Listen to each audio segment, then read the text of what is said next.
আসসালামু আলাইকুম। তো দাদাভাই এসেছিলো বিরাটি থেকে আমাদের কাছে এই রয়্যাল এনফিল্ড ক্লাসিক 350 গাড়িটা নিয়ে এসেছিলো গত 1 মাসেরও বেশি হয়েছে পেয়েছি বিরাটি থেকে। আর আমি ফেসবুকে ভিডিও দেখে এসেছি। আমাদের কাছে দিয়ে গিয়েছিলো ফুল নতুন করে একটা লুক দেওয়ার জন্য। তো অলরেডি আমরা কমপ্লিট করে ফেলেছি। তো গাড়িটা কেমন হয়েছে সেই সম্পর্কে দাদার কাছ থেকে একটু শুনবো। মোটামুটি কাজ খুব ভালোই হয়েছে। আর এটা আমি বলে গেছিলাম এরকম করে ডিজাইন করার জন্য, দাদা সেরকম মতোই কাজ করে দিয়েছে। আর চালিয়েও দেখলাম পুরো নতুনের মতনই ফিল আসছে। তো আফটার অল গাড়ি খুব ভালো, মানে কাজ খুব ভালো হয়েছে, ইঞ্জিন স্মুথ হয়ে গেছে। তোমার দ্বিতীয় কথা হচ্ছে গাড়ি কালকে আমি বিকালবেলা এসেছিলাম, তো আজকে সেদিনকে সারা রাত ধরে গাড়ি ফিট হয়েছে, আজকে ভোরবেলা আমি গাড়ি পেয়েছি। তো দাদা আমার কাছে 1 মাস, আমি বলেছিলাম দাদাকে 1 মাসের ভিতরে গাড়িটা দিয়ে দেবো। তো আজকে 1 মাস 10 দিন হয়ে যাচ্ছে দাদার গাড়িটা। আজকে আমি অবশ্যই 5 দিন এখনও পর্যন্ত বাড়ি যাইনি। 5 দিন ধরে আমি দোকানে ডে নাইট ধরে কাজ করেছি। অবশ্যই এই গাড়ি না, এর আগেও অন্য অন্য গাড়ি ছিল। এই গাড়িটা কাল থেকে মানে ফিটিংয়ের কাজ শুরু করেছি। আজকে এখন সকাল 7টা বাজতে গেছে। এখন দাদাকে এই গাড়িটা আমি ডেলিভারি দিচ্ছি। তো যাই হোক, ভিডিওটি ভালো লাগলে অবশ্যই লাইক কমেন্ট শেয়ার করবেন। আসসালামু আলাইকুম।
তো অবশেষে গাড়িটা আমরা স্টার্ট করে নিলাম। এখন বাজে ভোর 4টে।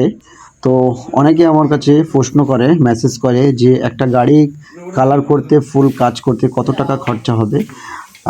ওইটা আমাদের পক্ষে আগে থাকতে বলা সম্ভব না, কারণ গাড়ির কাজ করতে করতে গাড়ির কাজ বেড়ে যায়।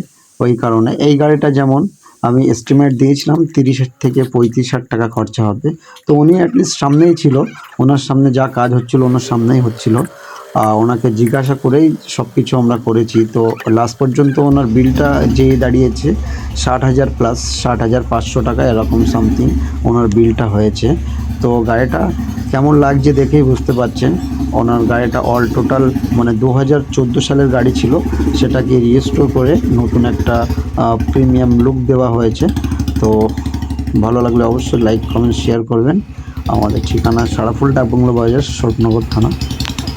এখনও কিন্তু অনেকগুলো গাড়ি রয়েছে আমাদের কাছে পেন্টিং করার জন্য। যেমন একটা জাভা আছে, একটা ক্লাসিক 350 ডায়মন্ড হারবার থেকে এসেছিলো, একটা ক্লাসিক 350 বিড়া থেকে এসেছিলো, একটা বনগা থেকে এসেছিলো। এই সব গাড়িগুলো সব কিন্তু এখনও গোডাউনের ভিতরে রয়েছে। এইগুলো কিন্তু সবগুলোই পেন্টিংয়ের কাজ, অল গাড়ি রিস্টোর করতে হবে।